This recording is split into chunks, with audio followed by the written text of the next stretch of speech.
Hey, Ryan Deiss back with you again, and welcome to Module 1 of the Machine. We are officially and formally kicking this thing off. And so again, I'm really glad that you're here.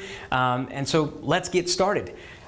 I want to start off this very first module with a little bit of a blast from the past. I want to go back to the second video in the free training series that led you here. And you don't have to watch my entire story in the beginning, but I do want to dive in, and I want you to hear me describe, just like I did from this very room, the 5 phases of the machine. It's foundational. It's something that I want you to know. So if you did your action steps actually from the previous week, you can feel free to skip this one because you are a little bit ahead. But we're going to be talking in just a little bit about some really core strategies and core concepts in the machine. But if you don't quite remember all the 5 phases and how they fit together and how one flows into another, you're going to miss out on some of it. So I don't want you to miss that. So right now, let's kick it back to me and talk about the 5 phases. Okay, so let's dive into the machine. All right, let's go ahead and dive in, and I want to start in the upper right-hand corner. So if you're looking at your process map, you can see right here in the upper right-hand corner, there's a big hopper, a big basket. I want you to imagine that this is where all your subscribers are coming in to your website. All right, so they're coming in. Now this can be opting in for a newsletter. This can be opting in for a special report, for a video series like the one that we have here. But they're coming in to some lead magnet. You're offering them some type of value in exchange for their email address, in exchange for permission to continue to communicate with them. So they come into your funnel. Now the first step, the first job of the machine is to determine, is this an old lead or is this a new lead? In other words, does this subscriber, are they already on our list? Because remember, back to video 1, I said you're going to be sending these promotions out and asking people to re-opt in to new lead magnets, to get onto new segments of your list. So you have to be able to know, is this person brand new, or is it somebody who they already know us? They're already on our list. Maybe they've been on for a month, a year, 10 years, whatever. They know who we are.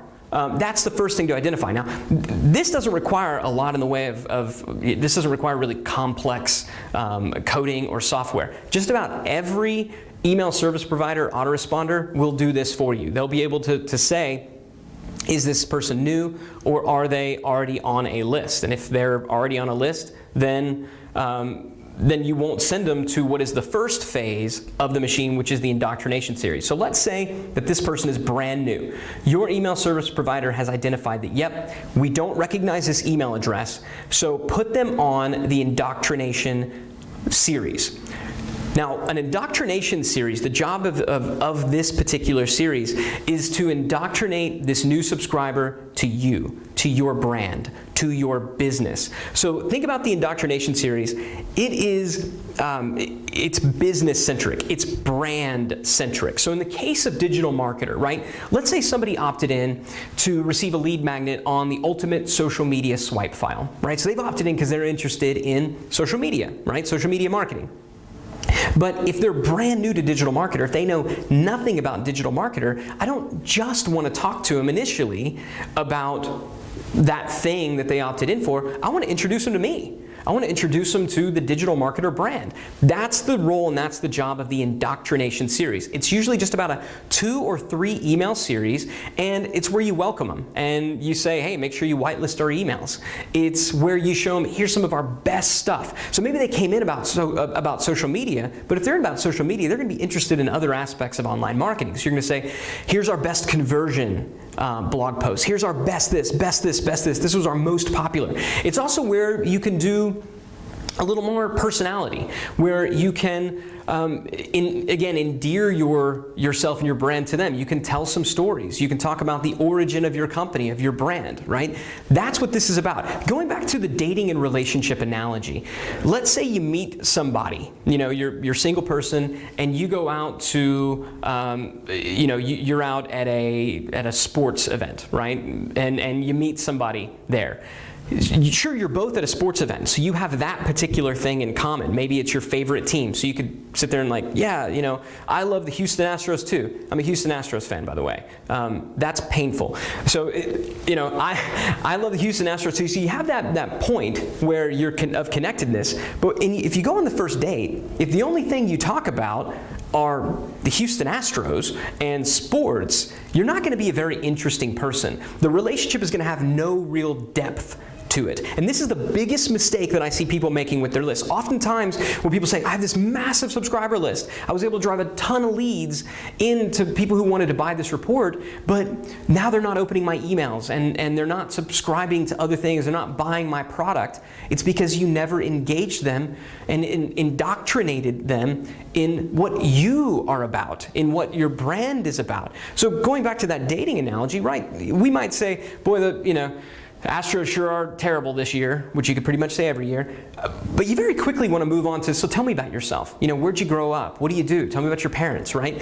You want to indoctrinate them to you and otherwise. So that's the role of that series. It's only about 2 or 3 days long. You don't want it to go on into perpetuity because likewise, if you're with somebody and they only ever talk about themselves and they don't talk about what the other person is interested in, which in this case would be the social media swipe files and social media in general, then they're not very interesting either. It's that, enough about me, what do you think about me kind of thing, right? So we don't want to do that. But that's the role of the indoctrination series. Now, when they go through the indoctrination series, they're also going to be dropped into an engagement series. Now, going back to the top of the funnel here, if it is a lead that already exists, it's an older lead, then we're going to bypass the indoctrination series altogether and go straight into the engagement series. We don't have to re-indoctrinate them to who we are and to who our brand is. They already know that. Now, there's a point down at the funnel where we do need to do that. I'll get to that in just a second. But for now,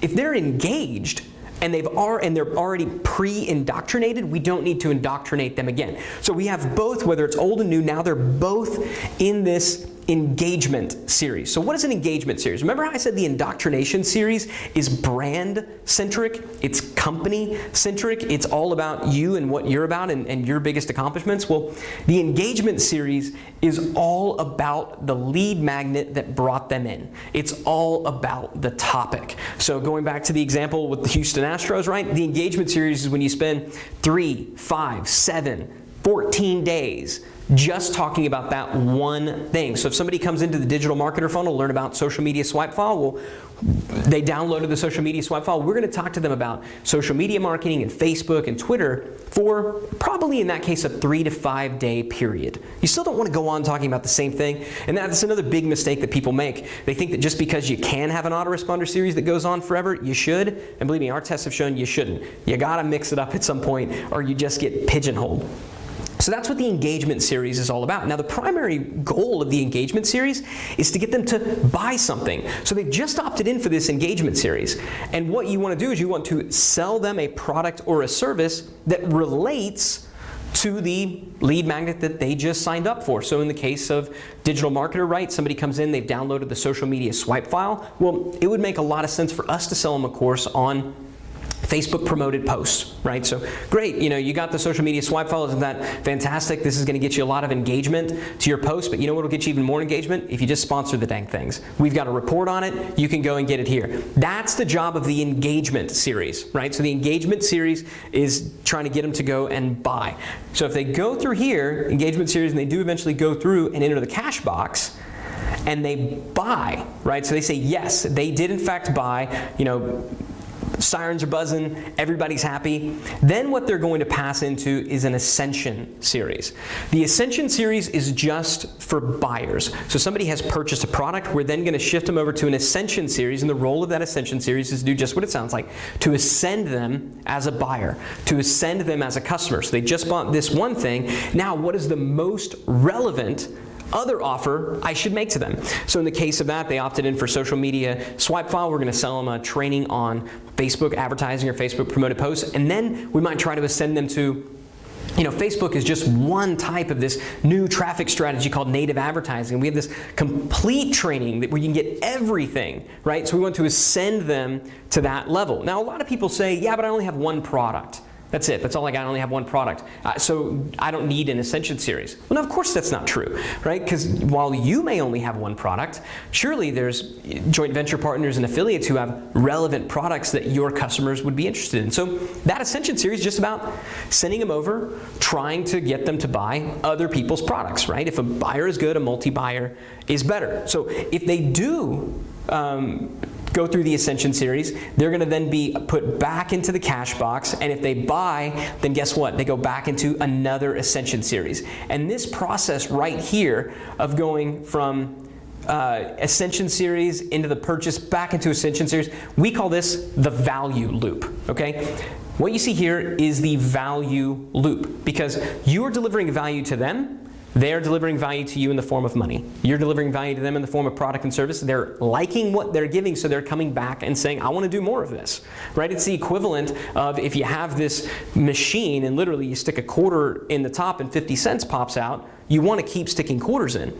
If you're providing value to your customers and clients in the form of great products and great services, they're gonna want to continue giving you money for as long as you have things to sell them, as long as you're providing value in excess of what they're giving you. That's the goal. So that's how the value loop happens. Now, realistically, how often is somebody going to go through this value loop? Probably, at some point it's gonna phase out. You're going to make them an offer and they're going to say, no, I'm just not interested in buying that. The Ascension series is going to end, and so they're going to drop through the cash box and cycle all the way down until they get to your segmentation bucket.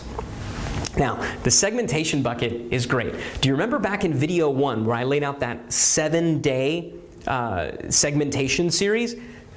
It's people who are in your segmentation bucket who are getting that particular series, okay? So they're in this segmentation bucket and they're sort of bouncing around in there like popcorn, right? Because you're sending out a couple things here and they say, oh, that looks cool, and they might kind of look at it and click on some things, but they're active. It's not that they're completely disengaged with you, but maybe something finally hits, right? You send them a direct on message on a day 2 of a segmentation series and they say, cool, this is for me. So they hop out of the segmentation bucket, they ride the conveyor belt up, take it down, and get dumped back into you guessed it, an engagement series. And if you go back and you watch video 1, that's exactly what we were doing. We were sending out the segmentation series to put people into an engagement series. They're opting in for a new engagement series. They're opting in for a new lead magnet, in which case you're gonna talk to them about that and hope to get them to buy whatever relevant product is on the back, move them back through there into an Ascension series, and then hopefully recreating that value loop again. Are you seeing how this works? Now,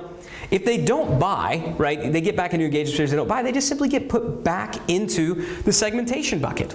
That's it. They get put back into the segmentation bucket, and hopefully they're still bouncing around, and maybe the next week they get into a new engagement series. Maybe they go a month, 2 months without getting into a new engagement series, but they're still opening your emails, they're still clicking on things, they're still engaging with your content, right? That's fine. They're just going to keep hopping around in this little segmentation bucket. But what happens if they stop doing that? What happens if instead of hopping around, they start settling down to the bottom of the bucket and they stop opening your emails and they stop clicking on your emails? At that point, they have become disengaged. They are no longer engaged with you and your brand. And if this goes on for 60 days, so that's our rule, at the 60-day mark, if someone has not opened an email from us, we declare them to be disengaged. It's not if they haven't bought, it's not if they haven't re-opted in, it's if they haven't been opening emails. Or you could say if they haven't clicked on a link. That's kind of up to you. We typically do it with opens. If they haven't opened an email from us in 60 days, then we determine that they are disengaged. Now, so if that happens, then they fall down through the segmentation bucket into a re-engagement series. So again, if you're keeping track on this, the first phase was indoctrination, phase 2 was engagement, phase 3 was ascension, phase 4 was segmentation, and then phase 5 is re-engagement. So the re-engagement series is where people go when they've stopped paying attention to us. And this is where we're really gonna go to them and say, hey, knock, knock, knock, are you still there? We're gonna deploy a little bit of personality. We're gonna say, did we do anything wrong? And we're gonna put them in a 15-day win back and re-engagement series where what we're doing is kind of a subtle form of re-indoctrination. We're gonna send them a bunch of great free stuff that we know they're gonna like. And the goal of this, again, after they bebop around in this re-engagement series for 2 or 3 weeks, the goal is to get them to pop out on the other side, ride the conveyor belt back up, back into the segmentation bucket where they hopefully now are excited and they're jumping around, they're paying attention, so then they can ride back up and into an engagement series. See how this works? That's how the machine works. Now, what happens if they haven't opened anything in 60 days, they go through a complex and really powerful and proven re-engagement series, and they still aren't opening, they still aren't clicking? Then what happens? What do? Well, what we do then is we dump them into what we call the bucket. Okay, the bucket. Now, the role of the bucket, that doesn't mean that we necessarily delete them off of our list. We simply put them in a completely different list. We might actually move them over to a totally separate email service provider. So if we're primarily on Aweber or Infusion, we might move them over to an iContact or a Constant Contact. And I'm just using those names generically. Feel free to replace them however you like. But what we want to do is we want to get them away from our main list. And the reason why is simple. This actually impacts deliverability. If a massive chunk of your email list is not opening and engaging with your emails, the internet service providers know that. They know that. They have algorithms that can tell in one of their biggest measures of, do you hit the inbox? And in the case of Gmail, do you hit their real inbox or do you hit the promotions folder? Is engagement. And if they're not engaging with their emails, if they're not opening and they're not clicking, and there's a massive segment, if more than 50, 60, 70, 80, 90% of your list is never opening your emails, the Yahoos, the Gmails, the MSNs, they know that. They know that they're not opening, and they're saying, this person's just a spammer. They're not offering value. They're emailing a bunch of dead lists. So you have to get them off of your main list. You have to get them into a bucket. So what do you do when they're in the bucket? Well, you could just delete them if you wanted to. I know some people who do that. What we do typically is we move them on to a separate email service provider, and we just send them other offers. We'll send them affiliate offers in some cases. We might go back if we've got an offer that's testing really well. We might send them to that, but we're always going to send them to a squeeze page first. We're always going to force them to re-opt in, and at that point, if they do re-opt in, then guess what? They're now a new lead, because they're no longer on our list. So they're going to go back through that indoctrination series as if they were never here before, because to a great extent, they never really were. They weren't engaged anymore. So that's the machine. That's all 5 phases of the machine. I hope that you see what's going on here. I hope that you see and understand and realize the value that this can be to your business and understanding these 5 phases. And I hope the other thing that you realize is this doesn't actually require complex systems and technology to pull off. If you're having people actually re-opt into new lists, just about every email service provider, whether it's Aweber or MailChimp or Constant Contact or iContact or Infusion or One Shopping Cart, all of these major email service providers have automation in there where you say when somebody subscribes to this list, either take them off of this list or tag them with this, but if they're in an engagement series, don't send them these broadcasts, right? The other thing that this gives you is it gives you amazing insight and transparency into your business. Now, I'm going to tell you a really big secret right now, because you stuck around and watched this entire video until the very end, and we're almost to the end. One of the biggest, most important metrics to me when it comes to this business is what percentage of our list is in either an engagement series or an ascension series. What percentage of our list is in either an engagement series or an ascension series, as opposed to being in just the segmentation bucket or the re-engagement bucket? The reason is simple. Unless they're in an engagement series or an ascension series, they don't really have the ability to give us money. When they're in the segmentation bucket, all they have the ability to do is to get engaged and then hopefully ascend. When they're in the re-engagement series, all they have the ability to do is to get back into the bucket. So you can look at your business and not project out based on, when you're looking at revenues, you say, okay, how much money did we make? Well, that's backwards looking. You're always having to look in the past, say, here's how much money we made as a result of doing that. You can't go back and fix that. Once you have the revenue numbers, they are what they are. But when you can look at this metric and say, how many people are in an engagement series and which engagement series are they in? Because when you get to the point where you have multiple products with multiple lead magnets and you have multiple engagement series going on at all times, it's amazing. It's amazing what happens, because you got 5 different engagement series, all of them making very specific offers, all of them generating revenue, and they're all happening on autopilot. That's, at the end of the day, the ultimate power of the machine.